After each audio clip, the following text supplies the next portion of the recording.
In this video, we're going to talk about perfect squares in the sense that we're talking about perfect square quadratic expressions. So what I mean by that is that either, ultimately, when you factor your quadratic, it would be an a plus b squared or a minus b squared, a perfect square.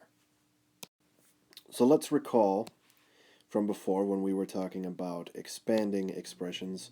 If we have a plus b squared, well, we can write that as a plus b times a plus b. That's what it means to square something, take it times itself. And we can rewrite that knowing what we know about foiling or the smiley guy method or double distributive property. Ultimately, it would work out to be a squared plus 2 times ab plus b squared. Now, we talked about there were shortcuts to get from here to here that you can use, or you can use your other methods, your FOIL, your smiley guy, your double distributive method to get there. What we're going to be looking at in this video is going from this expression back to a factored. So either one of these actually would be fine. And then similar kind of logic for the negative case. If we have a minus b squared, that would be the same as a minus b times a minus b, and it turns out that the only difference here is that you're going to have your still a squared. The difference being, instead of having a positive 2ab, you're going to have a negative 2ab. And then a plus b squared. Now, a lot of textbooks distinguish this as a separate case. If you follow the red example, it works out the same way, just so long as you're careful with your negatives. If you remember one of them, you'll remember the other one.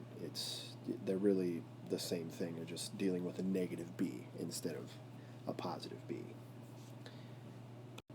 So ultimately, we're going to be factoring. So we're going backwards now.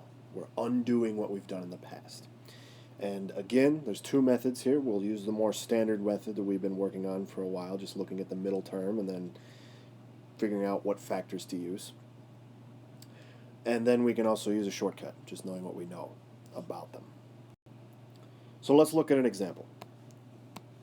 So let's look at this in the more traditional sense. We're going to look at the factors of 144, and we want them to add to 24x. So right off the top of my head, I'm thinking 12 and 12 make 144. And hey, if I add those together, I get 24. So this is going to turn into x plus 12 times x plus 12.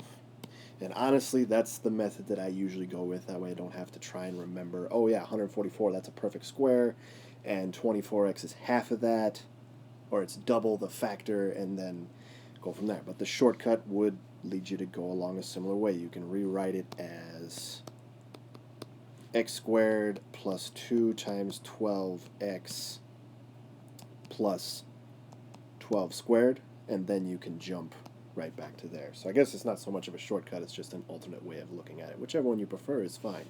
Either way, we have x plus 12 times x plus 12, or if you prefer, you can write x plus 12 squared. Both of them mean the same thing.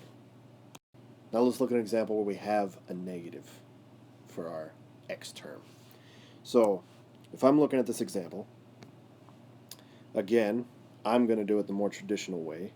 For starters, I'm going to look at the 16. I'm going to think about factors of 16 that add to negative 8. So if I have to add them to make negative, well, there's probably going to both be negative numbers here. Because they multiply to make a positive, add to make a negative, they both must be negative.